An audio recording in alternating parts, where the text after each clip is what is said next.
Alors, vous venez de passer votre bac ou vous êtes sur le point de le faire. Et maintenant, vous vous posez la grande question. Qu'est-ce que je fais après? Croyez-moi, vous n'êtes pas seul. Il y a tellement d'options que ça peut donner l'impression d'être perdu dans une jungle de choix. Clarifions tout ça.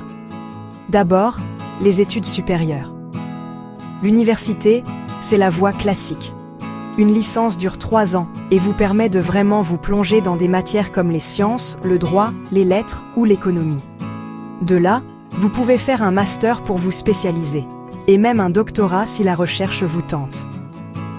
Si vous préférez quelque chose de plus concret, penchez-vous sur le BUT. C'est un bachelor universitaire de technologie. 3 ans, beaucoup de stages, et une forte orientation vers les compétences professionnelles. Ou, si vous voulez quelque chose de court et efficace, il y a le BTS.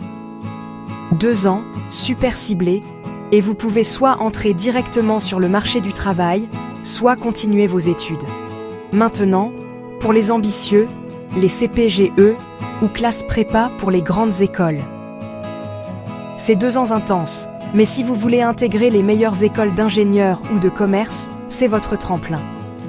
Certaines écoles spécialisées recrutent aussi juste après le bac, surtout dans les domaines de l'art, de la santé, du commerce, de l'ingénierie, enfin, tout ce que vous voulez. Et n'oubliez pas les bachelors. Ce sont des programmes de 3 ou 4 ans, souvent en commerce ou en gestion, avec plein d'opportunités de stage ou d'études à l'étranger. Vous n'êtes pas sûr de vouloir rester à temps plein sur les bancs de l'école? Pensez à l'alternance ou contrat d'apprentissage.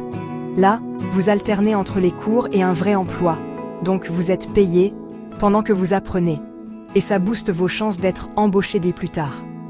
C'est disponible dans de nombreux programmes, BTS, BUT, et même certaines licences et écoles d'ingénieurs. Peut-être que vous voulez juste vous lancer sur le marché du travail tout de suite. C'est tout à fait possible, surtout si vous avez un bac professionnel ou technologique. Gardez juste à l'esprit que la plupart des gens continuent d'étudier pour ouvrir plus d'options de carrière. Vous êtes encore en pleine réflexion? Vous pouvez toujours prendre une année de césure, travailler, voyager, faire du bénévolat, ou juste souffler et réfléchir à la prochaine étape. Vous pouvez aussi changer d'orientation après votre première année d'études, si vous réalisez que votre premier choix ne vous convient pas. Pour faire tous ces choix, Parcoursup est votre meilleur allié. Pour 2025, il y a près de 25 000 formations post-bac répertoriées, tout des licences non sélectives au BTS, BUT, prépa sélectif et des tonnes d'options en alternance. La plateforme vous donne des infos clés, les statistiques d'admission, les détails des cours et même les profils des étudiants qui ont été admis avant vous. Et voici mon plus grand conseil, ne faites pas ça seul. Utilisez les guides, allez aux journées portes ouvertes, parlez aux conseillers d'orientation et contactez des personnes déjà dans les programmes qui vous intéressent. Plus vous en saurez, meilleure sera votre décision. Alors, qu'est-ce qu'on fait après le bac? Vous avez plus d'options que jamais. Études courtes ou longues, domaines généraux ou spécialisés, alternance, entrée directe sur le marché du travail ou une pause.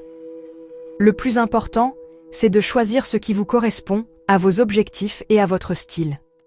Prenez votre temps, restez curieux, et faites-vous confiance. Vous avez toutes les cartes en main.